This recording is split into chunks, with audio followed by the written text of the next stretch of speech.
Have you ever wondered why some people seem to grow lonelier as they age, while others stay surrounded by love and connection? It's not just about wrinkles or slowing down. As we get older, we all pick up habits, small, sneaky ones, that can quietly push people away, damage relationships, and make life harder than it needs to be. The scariest part? Most of us don't even realize we're doing them until it's too late. But here's the good news. You can change them, and this video will show you how. We're diving into the ugly habits that no one talks about, the ones that creep into your life and steal your joy, your health, and your closeness with others. You'll meet Julie, a 71-year-old retired librarian whose story reveals how these habits took hold and how she turned it all around. Why should you watch until the end? Because we're uncovering 9 surprising traps that could be affecting you or someone you love right now, plus simple, practical fixes to break free. Number 7 will shock you. It's the one most people miss until it's cost them dearly. And by the end, you'll get a challenge that could transform your life starting today. Stick around to discover how to spot these habits before they take over, how to rebuild connections you thought were lost, and how to age with purpose instead of regret. If you've ever felt disconnected, stuck, or just curious about what's holding you back, this is for you. Hit that like button, subscribe, and let's get started, because the longer you wait, the harder it gets to change. If you are not subscribed, I recommend subscribing and activating the notification bell so you don't miss any videos. Your support means a lot to me, and if you enjoyed this video, you can help me continue spreading the valuable lessons by liking and sharing it. If you like the topic of this video, please comment 1. If you don't, please comment 0 to let me know how I can improve and make better videos for you. Now let's begin. Number 1, becoming too negative or critical. Sarah never imagined she'd become the type of person who harbored negativity. She always thought of herself as someone who simply spoke her mind and was being honest with those around her. But as the years slipped by, she noticed something shifting within her. It was subtle at first, just a small sigh here, a fleeting complaint there, but eventually it became a pattern she couldn't ignore.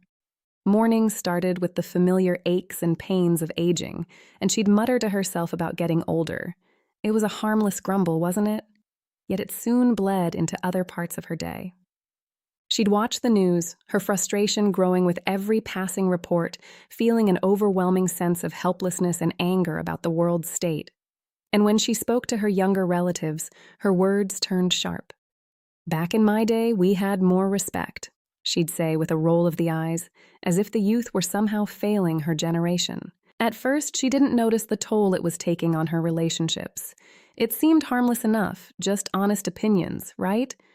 But slowly, conversations became shorter. Friends began avoiding deep talks, instinctively steering clear of topics they knew would lead to yet another rant. Even her grandkids, once eager to visit her, began to make excuses not to spend time with her. What Sarah couldn't see at the time was the slow and insidious drain of her negativity. No matter how justified, no one wants to leave a conversation feeling worse than when they arrived. And the truth is that negativity, like a weight, pulls people down, making them recoil rather than connect. The reality is, it's easy to slip into a cycle of criticism. Life can feel overwhelming as the world changes around us, especially when things don't always seem to make sense or feel comfortable. Our bodies don't function the way they used to. Things that were once second nature, like shopping, driving, or even using a smartphone, can suddenly become sources of frustration. Venting about it can feel like a release, but when negativity becomes your default mode, it becomes a shield that isolates you rather than a tool to process your emotions. So, how do you shift this energy?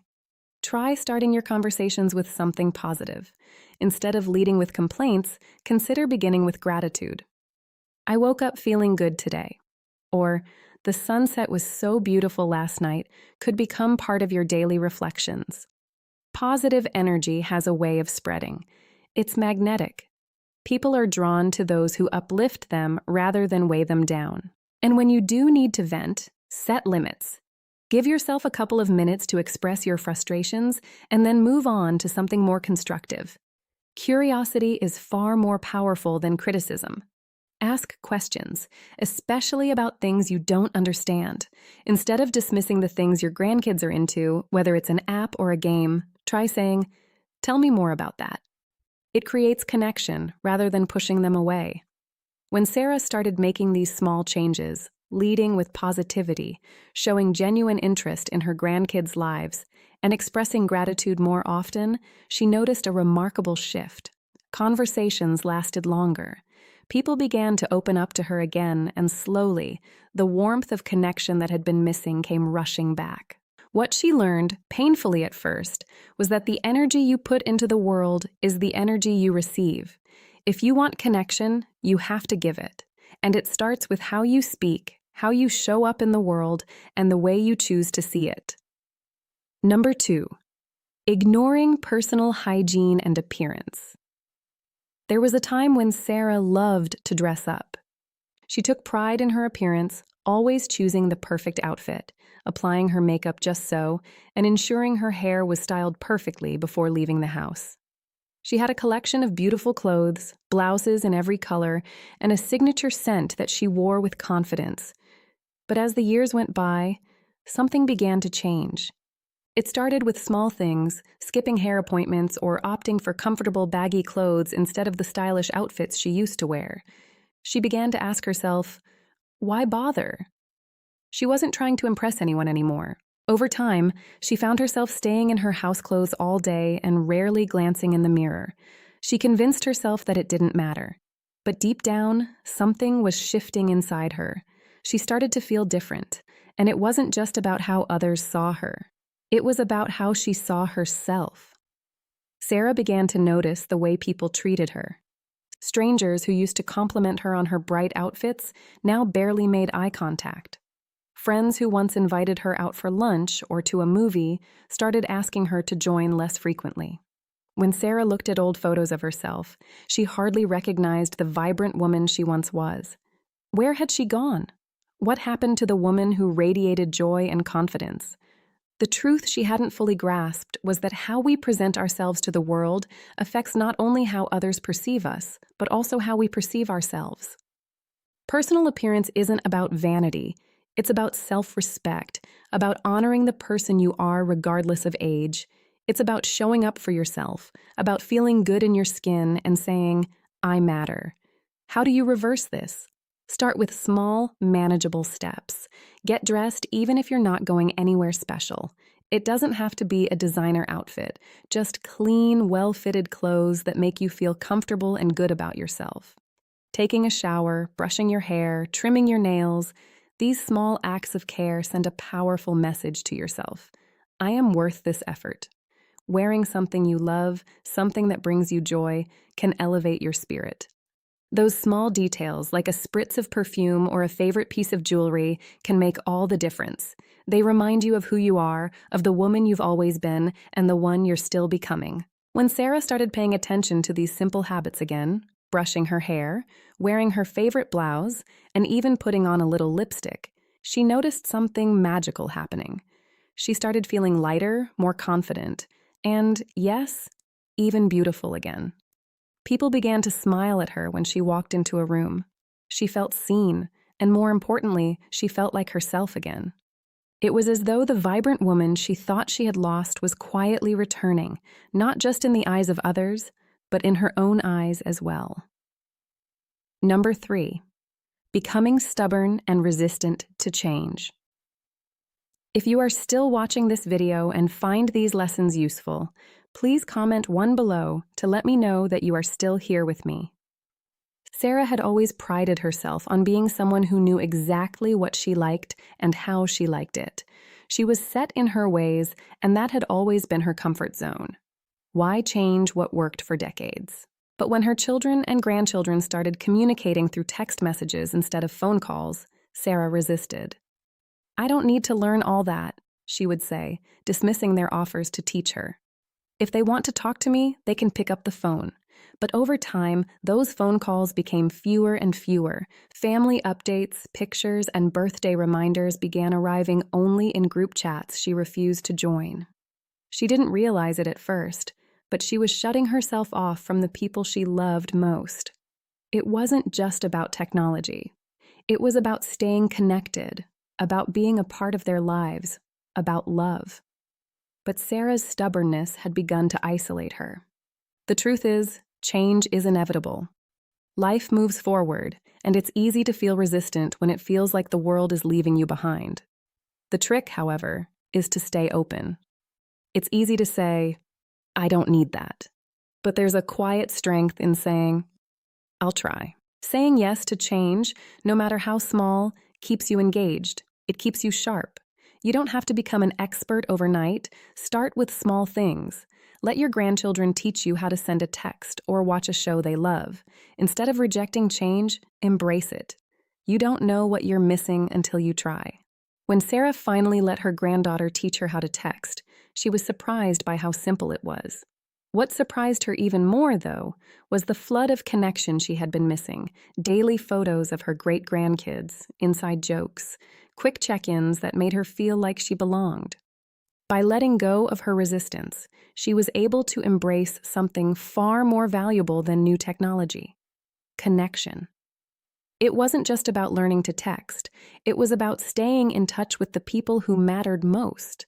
And in doing so, she not only gained access to new ways of communicating, but she also found a deeper sense of love and connection in her relationships. Number 4, hoarding and refusing to let go of clutter.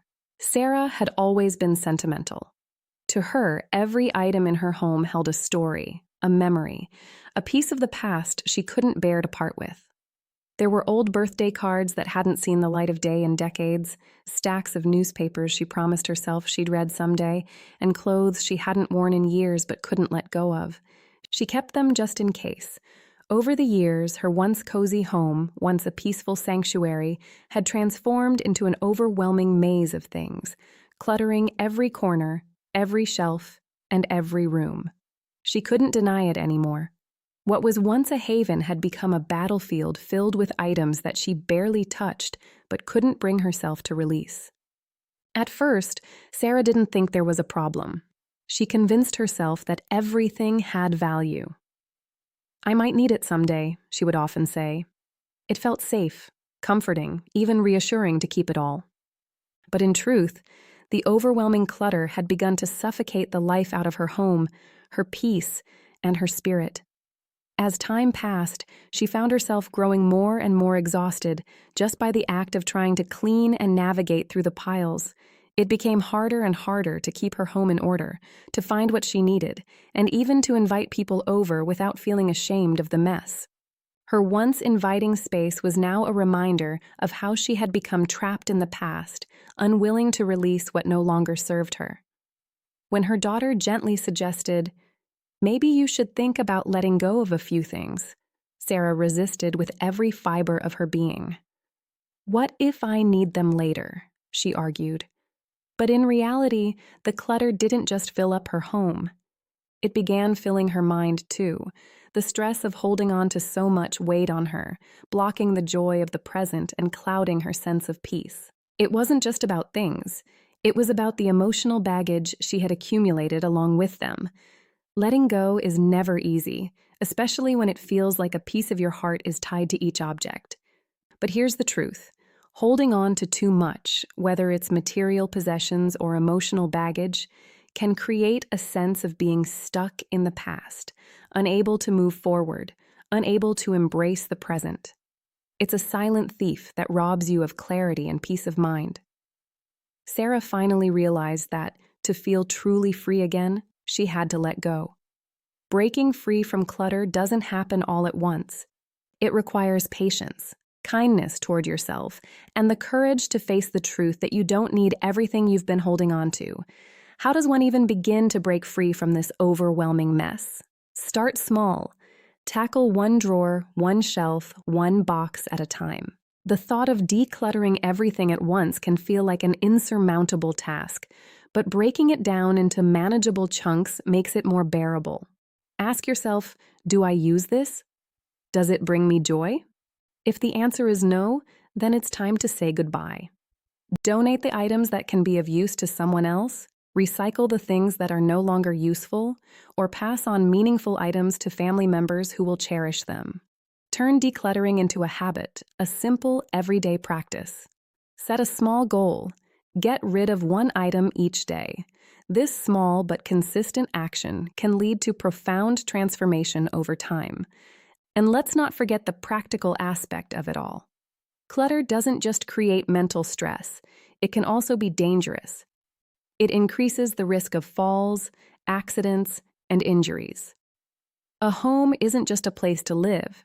It should be a place where you feel safe, at ease, and at peace. When Sarah finally decided to take the plunge and declutter, something magical happened. The weight lifted from her shoulders, and the transformation wasn't just physical. She donated clothes she hadn't worn in years, recycled old magazines that had been gathering dust, and organized her living space in a way that made it easier to find the things that truly mattered. And you know what? For the first time in years, Sarah felt a sense of peace in her home. It wasn't just cleaner. It was lighter, brighter, and more welcoming. She felt a new sense of freedom, a freedom that came from releasing the past and embracing the present. Most importantly, she found herself excited to invite friends over again, something she hadn't felt in so long. Number 5. Losing patience with others. Too quickly. Sarah had never thought of herself as an impatient person. She was always someone who tried to be kind, understanding, and forgiving. But as time went on, she noticed small cracks appearing in her patience, tiny moments where irritation flared up and she lost control of her composure. One afternoon, she was at the grocery store, standing in line with a cart full of items. The young cashier was taking his time, fumbling with the bags, and Sarah felt frustration building within her. Why is he so slow? Can't he move a little faster? She thought, feeling her temper rise. The words escaped her lips before she could stop them. Come on, can you hurry up? The moment the words left her mouth, she saw the cashier's face fall. He looked down, his hands trembling slightly as he tried to finish his task. That's when it hit her. This young man was new, nervous, and doing his best. And here she was, snapping at him as if he were the cause of her stress. She immediately felt a pang of guilt. Was she becoming the very person she used to dislike, the person who was quick to judge, quick to snap, and slow to show grace? The realization hit hard. As we grow older, it's easy to lose patience with others. Life moves at a different pace, and it's frustrating when the world around us doesn't move as quickly as we would like. But the truth is, impatience doesn't just make life harder for others. It makes it harder for us, too. It raises our stress levels, clouds our judgment, and poisons our interactions with the people we encounter. So, how do we learn to stay patient, to stay kind, especially when life feels like it's moving too slowly? The first step is simple. Pause before reacting. When you feel irritation creeping in, take a deep breath. Is this worth getting upset over? Remind yourself that the slow driver might be someone's grandfather, and the cashier fumbling with the bags could be a student just trying to do their best. A little patience goes a long way. The next time you feel frustration bubbling up, try shifting your perspective. Instead of snapping, offer a smile, a kind word, or a simple, "Take your time." Sarah did this the next time she saw the same young cashier. She smiled, complimented him on his efforts, and told him he was doing a great job. His face lit up. In that moment, Sarah realized just how powerful kindness can be. It doesn't take much to make someone's day, to ease their burden. Patience, after all, isn't just a gift to others. It's a gift to ourselves, too. Choosing patience over frustration leads to less stress, better interactions, and a more peaceful heart. Number 6, over-talking and not listening. Sarah had always loved to talk. She had a wealth of stories to share, advice to give, and memories to relive. Over the years, she had become known as the storyteller in the family. But there was one problem. She didn't realize how often she dominated the conversations. One day, her daughter, who had been calling less and less, finally opened up to her. Mom, I love talking to you, but sometimes I don't feel heard, her daughter confessed. It feels like our calls are all about you, and I never get to share what's on my mind. Sarah was stunned. How had she not seen it? She realized that every time they spoke, she would jump in with her own experiences, stories, and advice without even pausing to listen. The truth was, Sarah had become so focused on sharing her wisdom that she forgot to give her daughter the space to speak, to be heard. She had been talking, but not listening. As we age, it's easy to fall into the trap of thinking we have all the answers. We want to share our life's lessons, to impart the wisdom we've accumulated over the years. But if we don't take the time to listen, to truly hear our loved ones, we risk pushing them away.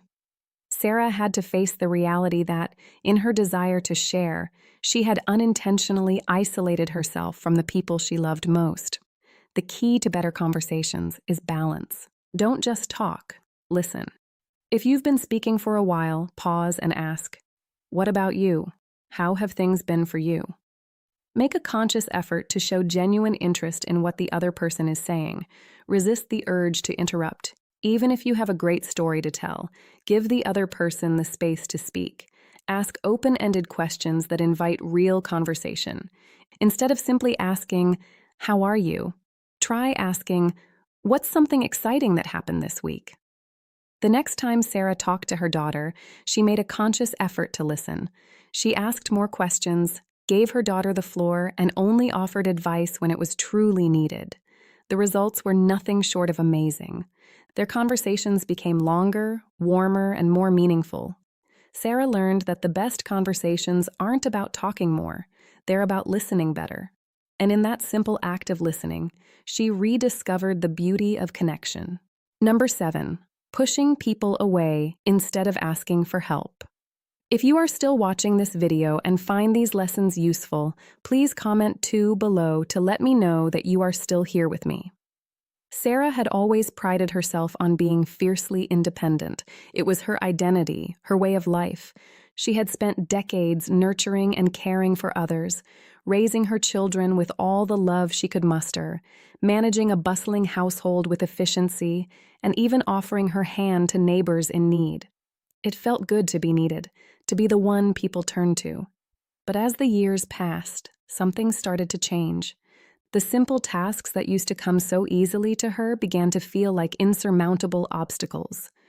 One afternoon, she struggled to lift a heavy grocery bag from her car, her arms trembling with the weight. A young man walking by noticed her struggle and, with a kind smile, offered his help. "Need a hand with that?" he asked. Sarah, in her pride, forced a smile and shook her head. "No, thank you. I've got it." But she didn't. She didn't. As she dragged the heavy bag inside, the ache in her back intensified, and a wave of frustration and isolation washed over her. Each step felt heavier than the last, not just because of the physical strain, but because of the emotional toll of rejecting someone's kindness. She had pushed away someone who was simply trying to help, someone who saw her struggle and wanted to ease it. And in that moment, Sarah felt more alone than ever before. Later that night, as she sat in the quiet of her home, the painful realization hit her like a cold gust of wind. Her refusal to ask for help, to accept help, wasn't making her stronger. No. It was slowly pulling her away from the very connections that had once brought her comfort. She was choosing isolation over connection, independence over interdependence. Why is asking for help a sign of strength, not weakness? Asking for help doesn't make you a burden. It allows others the opportunity to care for you, to show their love and support. People genuinely want to help, but if you continue to shut them out, eventually they will stop offering. And when that happens, you'll find yourself not just physically burdened, but emotionally starved. When you accept help, it fosters connection. It builds bridges between hearts, creating moments of shared humanity that go beyond the task at hand. Whether it's holding a door open, lifting a heavy load, or offering an empathetic ear, letting others help makes life easier, not just physically, but emotionally. It's a reminder that we are not meant to struggle alone, and when you let others feel useful, you're giving them a gift. Can you imagine a life where no one ever needed your help? You'd feel unimportant, unneeded. So why deny others the joy of assisting you? Sarah realized she had to change. The next time someone offered help, she promised herself she would stop being so prideful. She'd say yes. The next time she was at the store and saw that young man again, Sarah smiled warmly and said, "Actually, I could use a little help today." His face brightened, and as he grabbed the bag from her hands, Sarah felt a weight lift, not from her back, but from her heart. In that simple exchange, something deep inside her shifted. She felt seen, valued, and, most importantly, connected. Have you ever found yourself struggling to ask for help or felt the joy of offering it to someone else? It's a humbling experience that reminds us we are all in this together. It's okay to let others in. Number 8, being too frugal to enjoy life. Sarah had always been the picture of financial prudence, a natural at budgeting. She clipped coupons with enthusiasm, skipped vacations with ease, and hesitated long before making any purchase that wasn't necessary. While she had a comfortable amount saved up, there was always that gnawing worry at the back of her mind. What if I need this money later? What if something unexpected happens? It was a constant cycle of saving, saving, saving. But for what?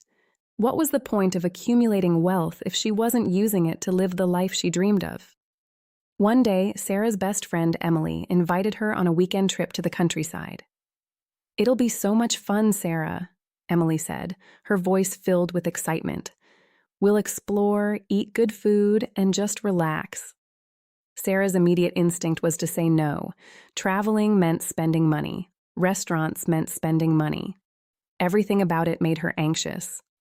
What if I regret spending that money? But deep down, a small voice whispered, "When was the last time I treated myself?" For years, Sarah had lived in the mindset of saving for one day. But as she stood there staring at Emily's invitation, Sarah couldn't help but wonder, what if that one day never comes? What am I saving for if I'm not living now? Why does enjoying your money matter? Being financially responsible is indeed important, but life isn't just about stacking up savings. It's about living, truly living. Experiences like travel, outings, or hobbies bring more lasting joy than any material possession ever could. Studies show that spending on experiences creates memories that linger long after the purchase is forgotten, while things, objects, gadgets, clothes lose their value with time. Sarah had worked hard her whole life to get to this stage, to build financial security. But security without fulfillment is like an empty vessel. The key to a well-rounded life is balance. Enjoying the fruits of your labor doesn't diminish your achievements. It honors them. So, how can Sarah change this habit? She decided to give herself permission to spend, to enjoy life's little pleasures. Whether it was a dinner out, a spontaneous hobby, or a weekend getaway, she vowed to prioritize experiences that nourished her soul. She even set aside a fun fund, an account specifically for her enjoyment. The next time Emily asked her to join the weekend trip, Sarah hesitated no longer. She said yes. And oh, what a difference it made. She laughed more in those 2 days than she had in months.